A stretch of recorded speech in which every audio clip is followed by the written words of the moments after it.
It's time for another honeydew. My wife has instructed me that she wants me to make her a coffee cup nook to go above our coffee bar, and she wants a light underneath it. So I'm going to do that for this video. I will show you how I'm going to lay it out and design it roughly, and then we'll start milling the pieces and putting it together. I'm going to have to decide what kind of joinery I want to use and that sort of thing. But you know, that's just all part of the project. Come along with me and see what I come up with, and we'll see if we can get this done. So check this out.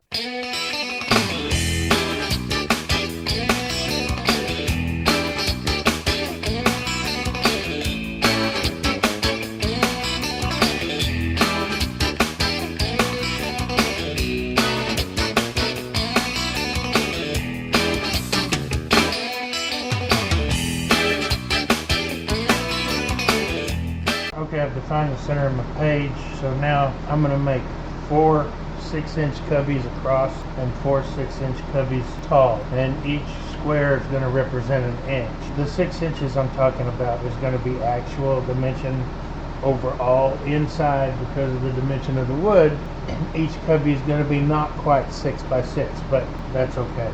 So it's going to be roughly 2 foot square. This was sold as being 1/4 inch graph paper. It's sorta. Could be a little more accurate in my opinion.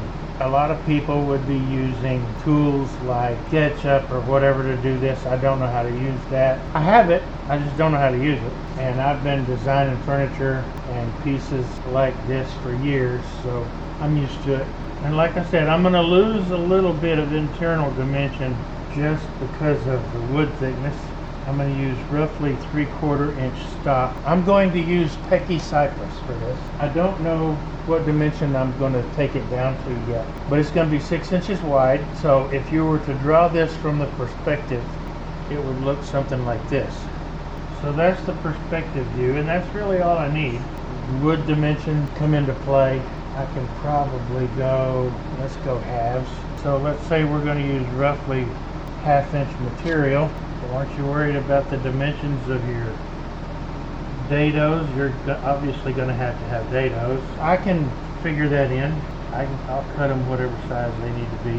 What I'll probably end up doing is use box joints. Using box joints lets me keep these dimensions exact, and then I'll just use my box joint jig and cut them out. I'll use dados along the sides. The shelves will be one piece.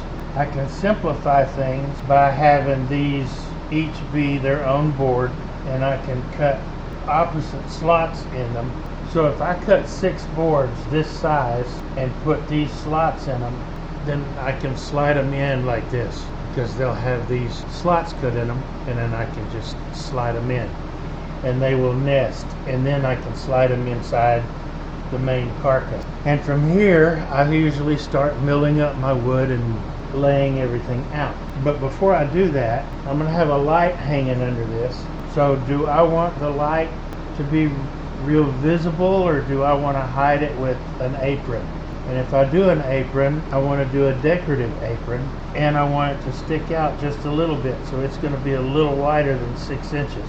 And it'll have to be the same way on both sides. And anything you do to the bottom, you need to semi-replicate on the top, either with molding or whatever. And I can figure that out once I get the case built. So the first thing I want to do is I want to get this case milled up, and that's going to take a little bit of time. So let's get to that. So this is the rough design.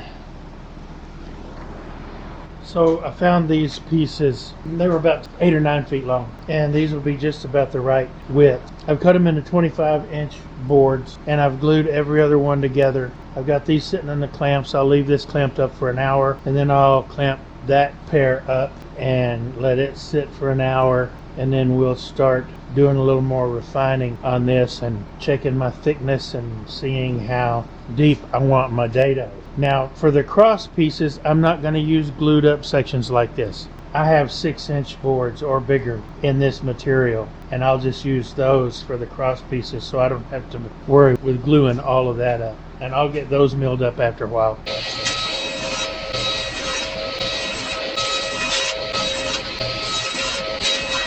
Okay, I've got these cut to rough length. Now I'll rip them to width.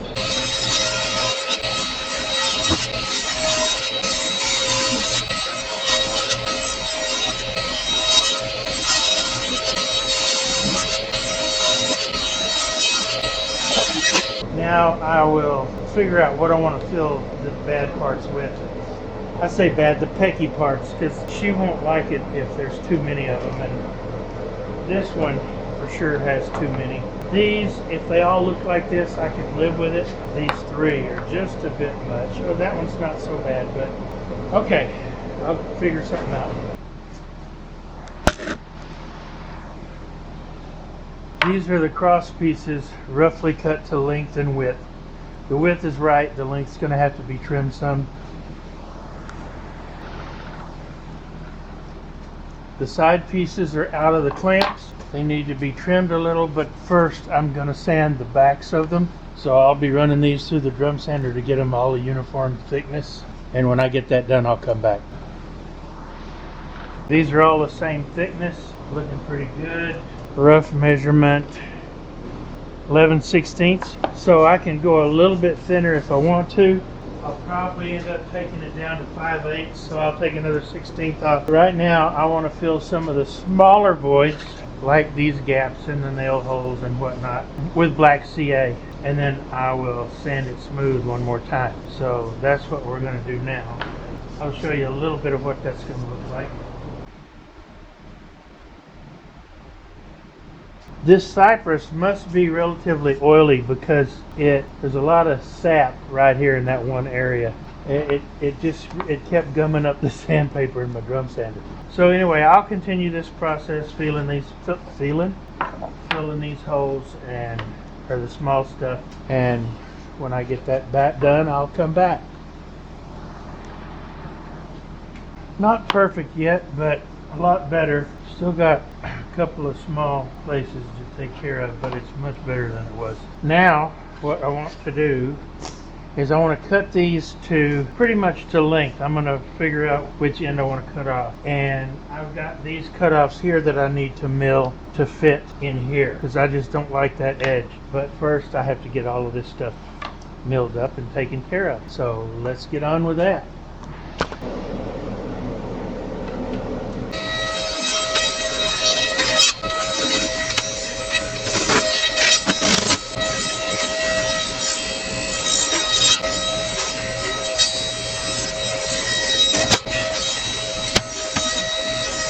So that's these cut. Cut an extra one just in case I need it. Now we'll get set up for cutting these to length and do that. I'm going to use my Craig jig for this because I know it is square. There's no play in it. So I want this to be my factory edge or my straight edge. I went ahead off camera and cut these or ripped these to make sure that this is 6 inches and 1/16. I did that to make sure that this edge is square with this edge or parallel, because I need to cut my last 1/16 of an inch off from this side, and I wanted to make sure this side was square. So it is. So I will now decide which end I want to cut, and when I'm ready to do that, I'll come back. I'm going to square one end up, and I'm going to have one end for waste, and that's what I need to figure out. We'll square one end up first.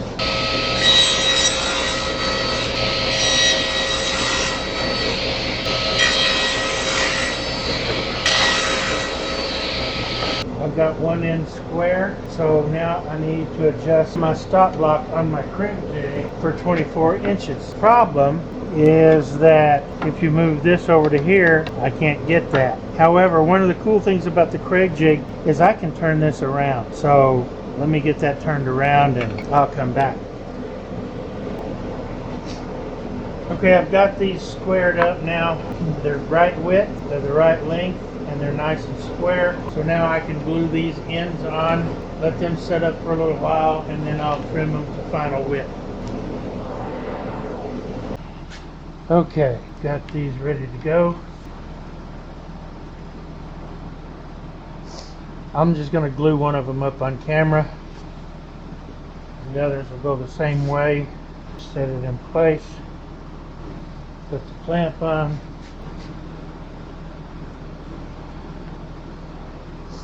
Edge clamps might be better for this, but I don't really have any, and that's okay.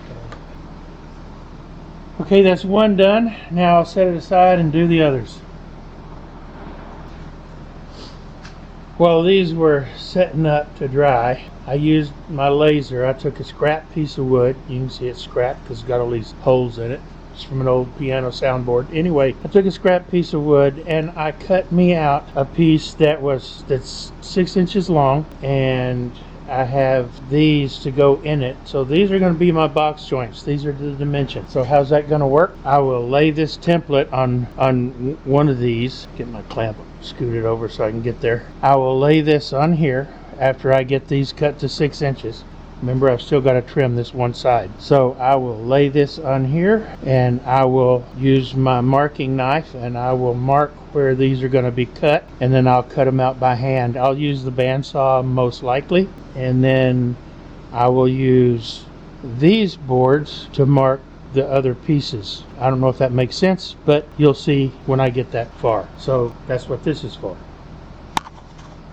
So I take my marking knife and my template, and I know this template's good because I cut it on the laser. Get everything lined up nice and smooth. Put the flat side against the template and make my marks.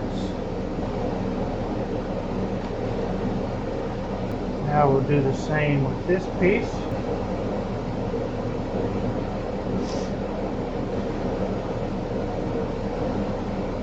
And I think I want to do the same thing on the top, so I have symmetry. So what I will do now is I will take these to the bandsaw and I will make these cuts, and then I'll probably do this cut on my scroll saw and finish it up with a chisel. Now I could do this on the table saw. I'll get my 10-inch jig out and knock these out, but I think I can do it just as fast, if not quicker, this way.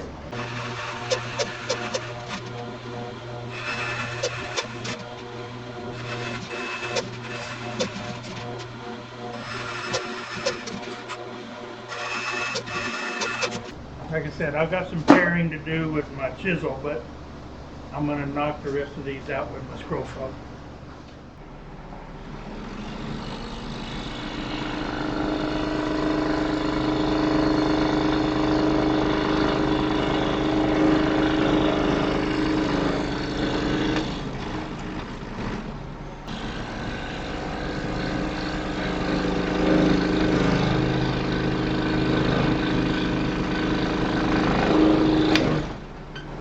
Now, I tried to leave me some cleanup on both on the inside of the lines at the bandsaw over here, and I left some here, and I'll pair all that up with a chisel. Year before last, for Christmas, my daughter bought me this set of Narex chisels. I've used one of them.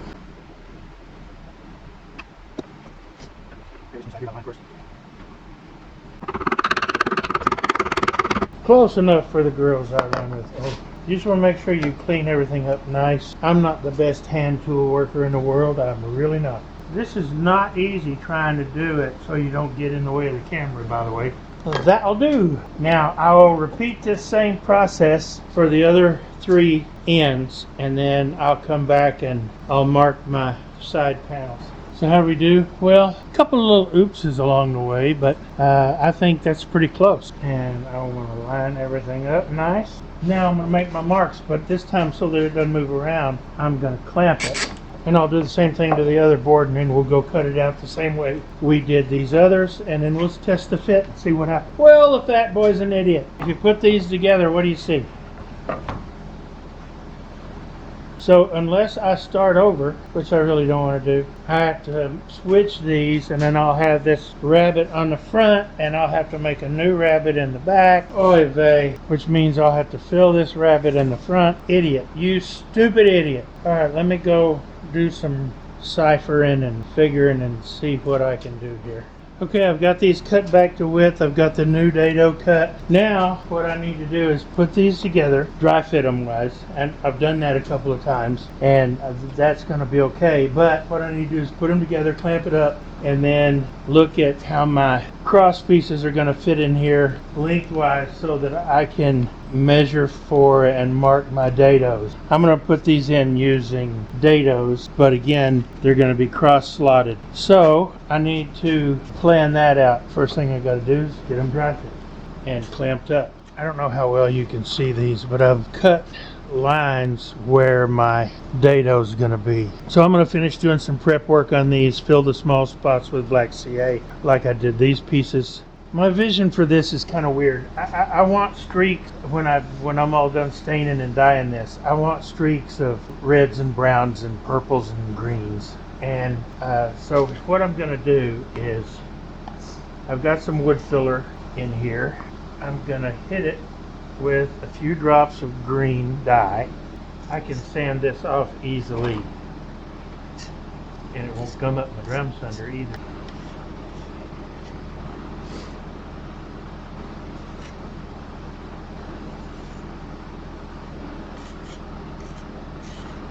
It's got a green tint to it. We'll let that set up a few hours. Okay, I've got some mixed up with a purple hue. I think I'll start with this big one.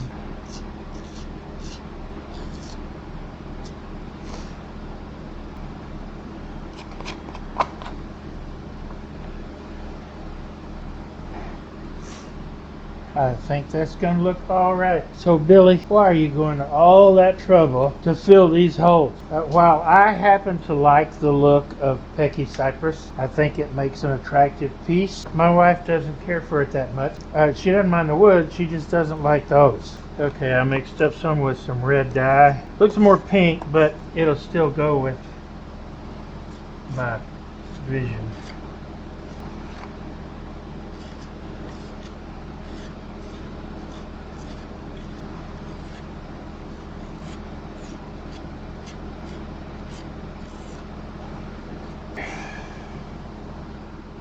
Okay, Billy, I give up. Why are you going through all this trouble?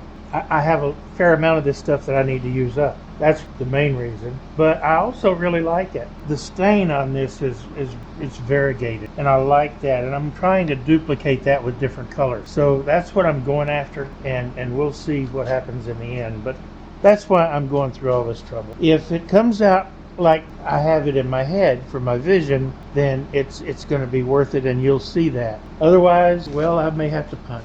I think I have all of everything filled that needs to be filled. I mixed up some other colors. I did some more blue, I mixed up some more green, I mixed up a different color of red, and I mixed up some tangerine. And I've got everything filled now, I think. So I'll finish sand, and then we can start putting it together and applying the dyes and the stains before we put the finish on. I almost forgot to record this. I'm cutting the dado.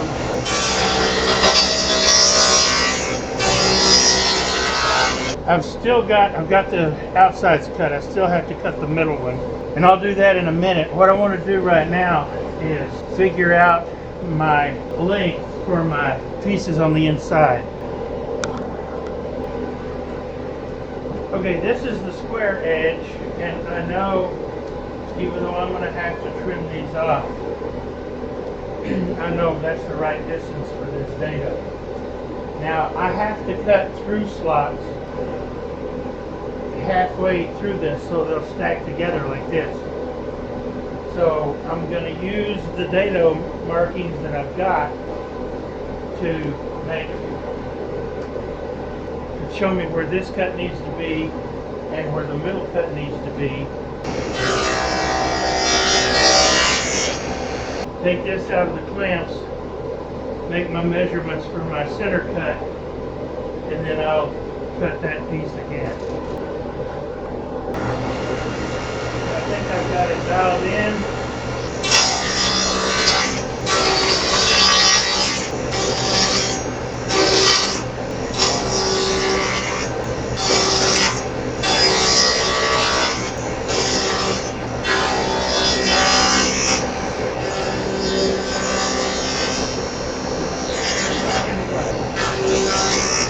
I know where these are going.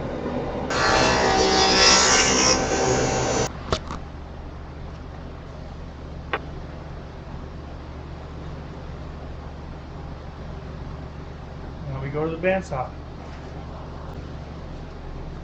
Now it's time to see what a poor job I did on making these fit.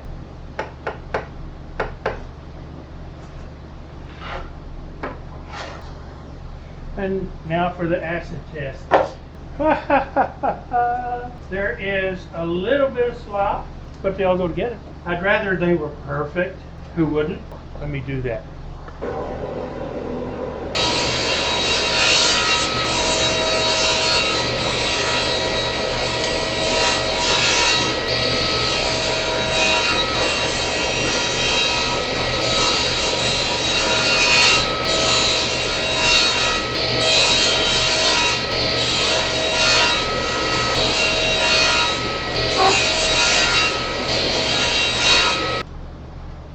Okay.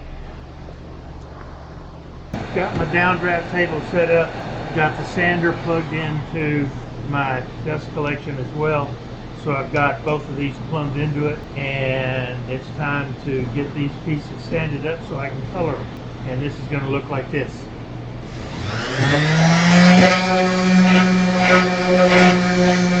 All pretty much been sanded once. I'm just going to go over them one more time.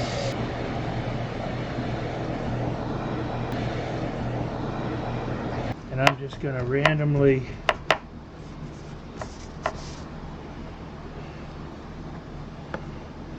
put it on there.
Let's add some brown, see what happens.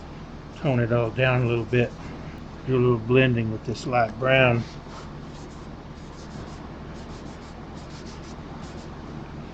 It's already, it's muting some of the brightness, which is kind of what I'm after. Okay, I've got these all set up to dry, and tomorrow I'll come back, we'll sand it back, and we'll see what it looks like. And if I need bits of color put back anywhere, I can do that after. So I knocked it back with 200, and it actually kind of brightened the color some. And I really want to tone them down. So I'm going to, I could hit it with black, but I'm afraid it would penetrate too deep. I've got this can of Colonial Maple stain, and it's an oil-based stain, and I'm hoping that it will mute the colors back some. Not a lot, just some. I just want to tone them down a little. And by cracky, I think that's going to work.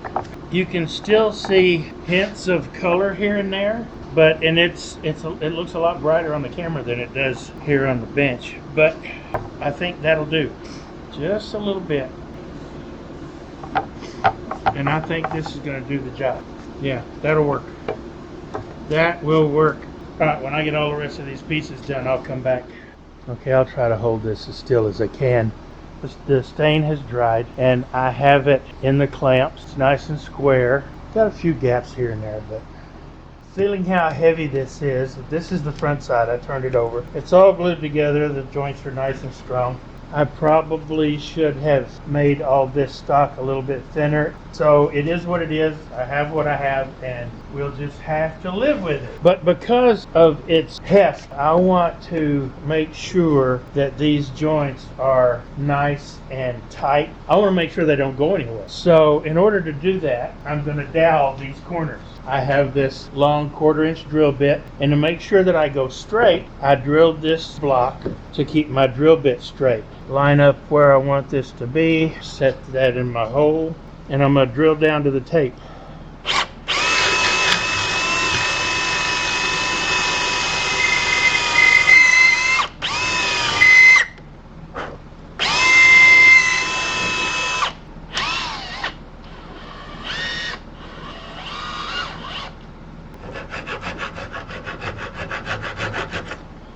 Anyway, that will strengthen this up enough to hold the big ceramic cups that are gonna, or mugs that are gonna go in here.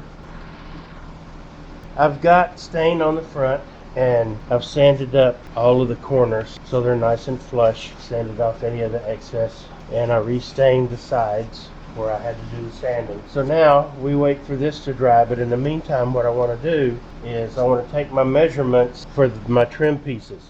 Remember that old piano?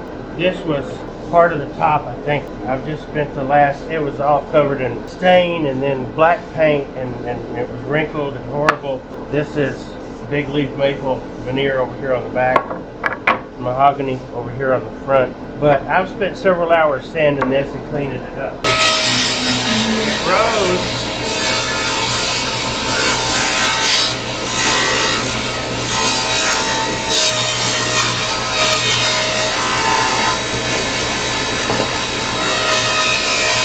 And that's why you use a feather board and a rising knife.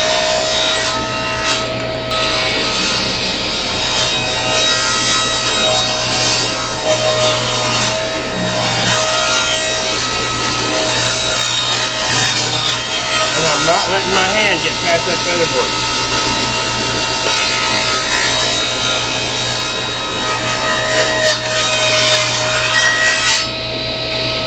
I'll get this sanded up and I'll come back. Alright, I've double and triple checked on this one, making this 45 here. Then I'll turn it over and do the other side.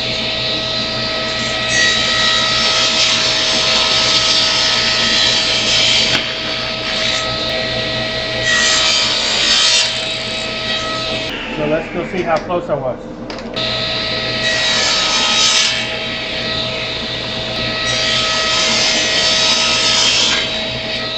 I've just got this clamped up here, and this will go like this. Well, show it in the camera, dummy. So this will just go up here like this, and I've left these angles on the back just for aesthetics, because I think it's going to look good with it fading that way instead of just being blocky. That's my choice. I mean, you don't have to do it that way. In fact, most people don't. Most people cut it flush, but I didn't want that look. Okay, I've got the backer cut for this. I'm liking the way the front looks now. Okay, putting the bottom trim on now. Yeah, I should have stained it before I put it on here, and I got in a hurry. I do that a lot.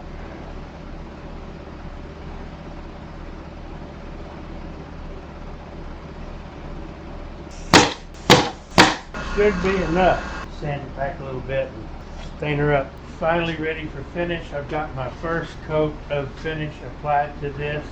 I used poly. So here it is, all finished and installed above the coffee bar with the light.